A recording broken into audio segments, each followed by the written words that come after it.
एक क्वेश्चन जो हमेशा स्टूडेंट्स के दिमाग में आता है कि एवापोरेशन, वेपराइजेशन एंड बॉइलिंग तीनों चीज़ों में फेज चेंज होता है लिक्विड टू गैस फेज में। तीनों में काम एक ही होता है, तो फिर तीनों अलग अलग कैसे हैं और उनके बीच में डिफरेंस क्या है? तो हम यही समझने के लिए इस वीडियो में आए हैं। तो वेपराइजेशन जो है, वेपराइजेशन का मतलब होता है कि लिक्विड की वेपर बनना और उसका गैस फेज में जाना। अगर एक लिक्विड है इस बॉल में, तो ये जब गैस फेज में जाएगा तो इसे बोलेंगे वेपराइजेशन। अब जो वेपराइजेशन है वो दो तरीके से होता है। पहला हो सकता है एवापोरेशन और दूसरा हो सकता है बॉइलिंग। तो एक बात तो क्लियर हो जानी चाहिए यहाँ पर कि एवापोरेशन वर्सेस वेपराइजेशन कुछ नहीं होता है। एवापोरेशन जो एक सबसेट है वेपराइजेशन का, और जो बॉइलिंग है वो भी एक सबसेट है किसका? वेपराइजेशन का। तो अब डिफरेंस क्या है? तो सबसे पहले हम वेपराइजेशन के जो सबसेट है एवापोरेशन उसको समझने की कोशिश करते हैं, क्योंकि बॉइलिंग आई थिंक सभी फेमिलियर है इस टर्म से। तो एवापोरेशन कुछ नया है, पहले इसको समझते हैं। तो एवापोरेशन में होता क्या है कि एक पहली बात तो स्पेशल केस है वेपराइजेशन का। दूसरी बात, एक टर्म हमेशा सुनने में आती है कि evaporation is a surface phenomena. Evaporation is a surface phenomena, ये हमेशा बोला जाता है। और बॉइलिंग के लिए बोला जाता है कि boiling is a bulk phenomena. तो सरफेस फिनोमिना और बल्क फिनोमिना डिफरेंस क्या है? तो ये सरफेस फिनोमिना एक जेनरिक वर्ड अगर यूज किया जाए तो सरफेस फिनोमिना सही बात है, लेकिन अगर टेक्निकली देखा जाए तो बेटर वर्ड होता है मास ट्रांसफर फिनोमिना। तो एवापोरेशन जो है एक मास ट्रांसफर फिनोमिना है।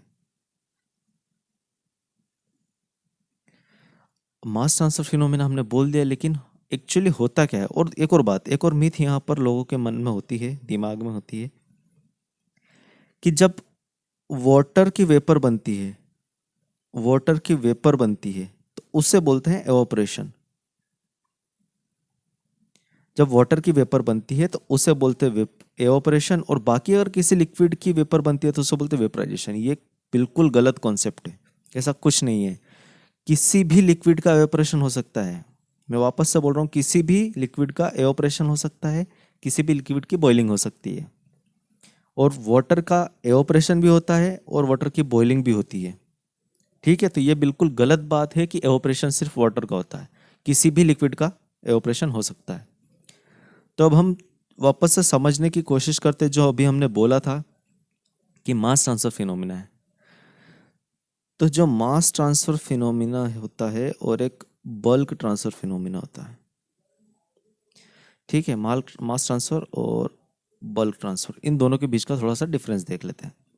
तो मास ट्रांसफर जो होता है वो होता है कॉन्सेंट्रेशन डिफरेंस के कारण, और ज़्यादा डिटेल में जाए तो केमिकल पोटेंशियल के कारण, केमिकल पोटेंशियल के डिफरेंस के कारण।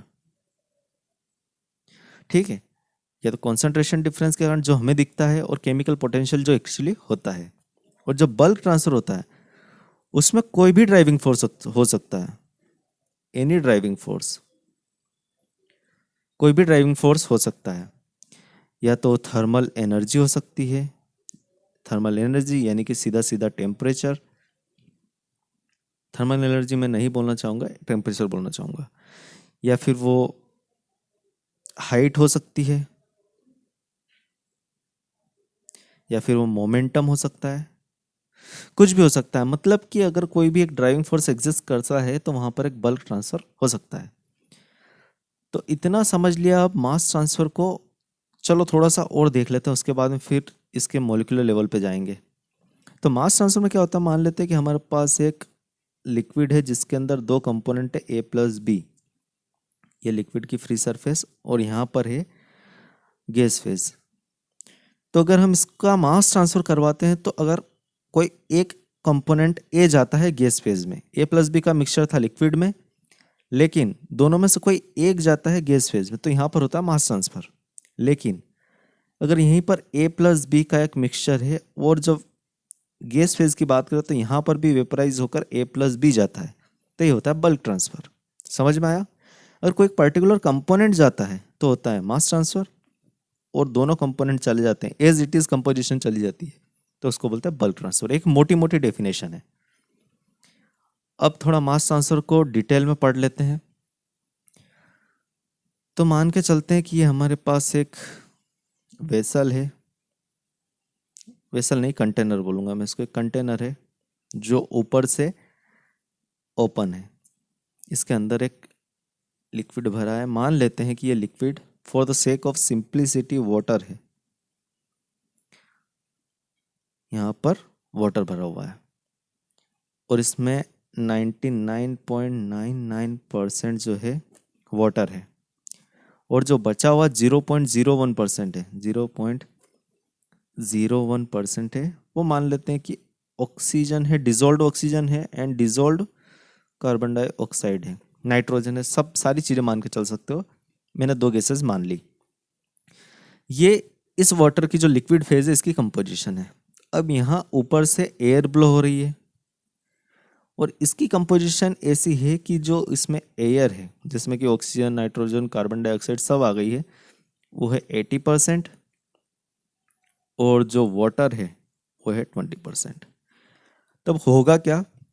नेचर का एक रूल है बैलेंस बनाने का, कि हर जगह बैलेंस बनाने की हम कोशिश करते हैं। जैसे एक एग्जांपल में इनफॉर्मल एग्जांपल लूँ तो जो जंगल के इलाके होते हैं, वहाँ पर इंसान जा करके रहने की कोशिश करता है। अगर आपके पास 2 ऑप्शन हो, एक क्राउडेड सिटी है जहाँ पर चारों तरफ घर ही है, मल्टीज है, बिल्डिंग्स है, मार्केट है, एक ऐसी जगह पर आपको घर बना के दिया जाए, और दूसरा दिया जाए जहाँ पर हिली एरिया, जहाँ पर कोई इंसान नहीं रहता, चारों तरफ पेड़ पौधे, फूल, पानी, ये सारी चीज़ें, तो आप कौन सी चीज़ चूज़ करेंगे? तो डेफिनेटली आप भीड़ में रहना बिल्कुल पसंद नहीं करेंगे, आप एकांत में जाकर के रहना पसंद करेंगे। तो इसी तरीके से यहाँ पर भी नेचर का लॉ काम करता है कि वाटर का कंसंट्रेशन यहाँ पर लिक्विड फेज में 99.9% और जो गैस फेज है वहाँ पर है 20%। तो वाटर मॉलिक्यूल्स क्या करेंगे? कोशिश करेंगे कि हम इस गैस फेज में जाएं, क्योंकि वहाँ पर उनका कंसंट्रेशन कम है। ये कोशिश करेंगे कि हम इस गैस फेज में जाएं। और एक और बात मैं बोल दूं कि ये केमिकल पोटेंशियल के कारण होता है। जो लोग समझते हैं वो समझते हैं, बाकी जिनके लिए वो चीज़ नहीं है तो अब इसको कंसंट्रेशन लेकर के ही चलिए, क्योंकि केमिकल पोटेंशियल अपने आप में काफ़ी बड़ा टॉपिक है। तो क्या होता है कि यहाँ पर कंसंट्रेशन वाटर का ज़्यादा है और गैस फेज में कम है, तो ये कोशिश करेंगे कि ऊपर जाएं। अब जाए तो कैसे जाए? अब ये क्या करेंगे, या तो हम इनको एनर्जी प्रोवाइड कर दें एक्सटर्नली। अगर हम इसे एक्सटर्नली एनर्जी प्रोवाइड करते हैं तो ये हो जाएगी बॉइलिंग, और अगर हम एक्सटर्नली एनर्जी प्रोवाइड नहीं करते तो ये क्या करते हैं कि इनके जो आसपास के मॉलिक्यूल्स होते हैं उनसे एनर्जी ले लेते हैं और खुद के लिए एनर्जी, जो जितनी भी एनर्जी होती है आसपास के मॉलिक्यूल से ले लेते हैं और खुद एयर स्ट्रीम में चले जाते हैं। अब क्योंकि एयर स्ट्रीम ब्लो होती जा रही है तो मान के चल सकते हैं हम कि 20% 80% यही वाली कंपोजिशन रहेगी। तो बार बार एयर जो होगी यहाँ से निकलने वाले वाटर मॉलिक्यूल्स को स्वैप करती जाएगी और फ्रेश एयर आती जाएगी और ये प्रोसेस चलती रहेगी। ठीक है, ये होता है एवोपरेशन। अब एक उल्टा फिनोमेना भी चालू हुआ, क्योंकि यहाँ पर एयर है 80% और यहाँ पर है 0.01%। तो ऐसा भी होगा ना कि एयर जो है वो इधर की तरफ आना शुरू होगी, लेकिन उसे एक्सटर्नल फोर्स की जरूरत पड़ती है, जिसे हम बोलते हैं प्रेशर। एक्सटर्नल फोर्स की जरूरत पड़ती है, तो नेचुरली ये काम इतनी धीमी रेट से होगा जिसे कैलकुलेट हम नहीं कर पाते। तो इससे अभी छोड़ देते हैं, लेकिन आपको ये बात समझ में आ गई होगी कि मास ट्रांसफर क्या होता है। तो एक छोटा सा एग्जांपल लिया था मैंने मास ट्रांसफर का, तो इस तरीके से मास ट्रांसफर होता है।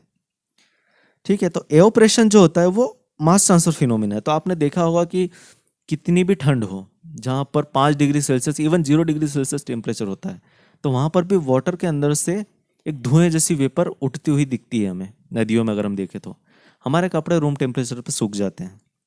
और एक और बात आपने नोटिस करी होगी, तो जब बरसात का मौसम होता है, जब सूरज नहीं निकलता और हवा काफ़ी कम होती है और ह्यूमिड एयर होती है, तो उस टाइम पे हम क्या करते हैं, फ़ैन ऑन कर देते हैं कपड़ों को जल्दी सुखाने के लिए।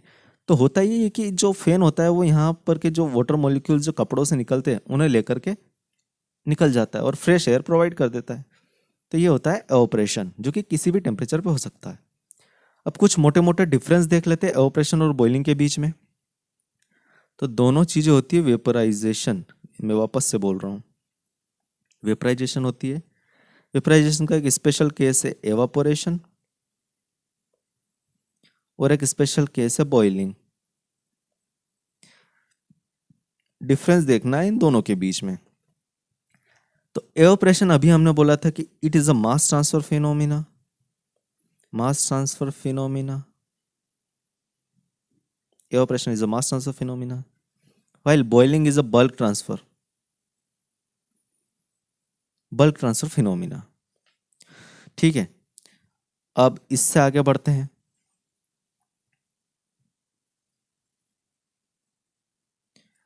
तो जो एवापोरेशन है किसी भी टेम्परेचर पे हो सकता है, can happen at any temperature, while जो बॉइलिंग है it happens at boiling point. और अगर मैंने बॉइलिंग पॉइंट बोला तो यहाँ पर प्रेशर अपने आप आ चुका है। ठीक है, और ये डिफरेंस नहीं है, सिमिलरिटी है कि any liquid can evaporate and any liquid can boil. जो एवापोरेशन है उसमें प्रीडोमिनेंटली मतलब होता है मुख्य रूप से one specific component will go in gas phase. जो एवापोरेशन है उसके अंदर एक स्पेसिफिक प्रीडोमिनेंटली, जरूरी नहीं लेकिन मुख्य रूप से कोई एक कंपोनेंट गैस फेज में जाएगा। जैसा एवापोरेटर में होता है कि हम ज़्यादातर एग्जांपल जितने भी देखने को मिलते हैं उसमें वाटर जो है वो गैस फेज में जाता है और बाकी स्लरी का सॉलिड होता है वो रिमेन हो जाता है अंदर ही स्लरी के अंदर। उसी तरीके से अगर बॉइलिंग का देखा जाए तो इन बॉइलिंग प्रीडोमिनेंटली, बॉइलिंग के अंदर predominantly every component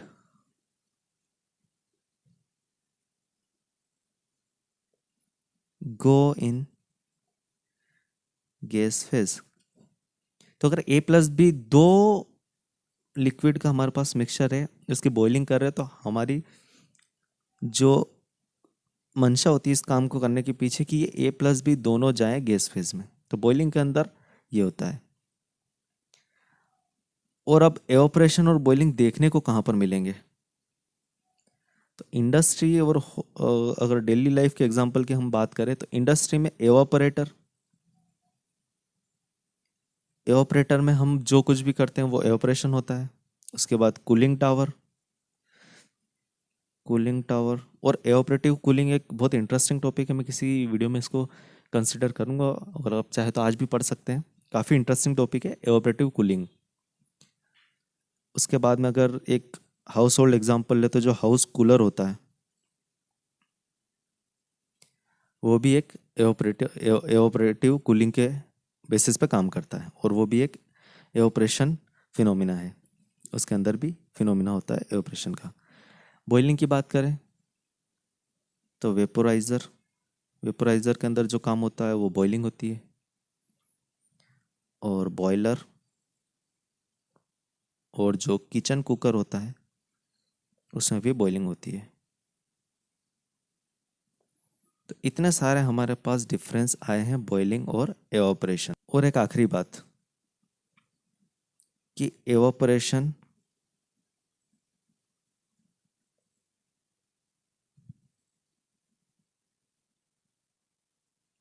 can happen at boiling point also. तो इसका मतलब ये नहीं है कि सिर्फ बॉइलिंग ही बॉइलिंग पॉइंट पर होगी। एवापोरेशन की रेट को बढ़ाने के लिए हम उसका टेम्परेचर बढ़ाते हैं, अगर वो बॉइलिंग पॉइंट को टच कर जाता है तो भी वो एवापोरेशन ही कहलाएगा।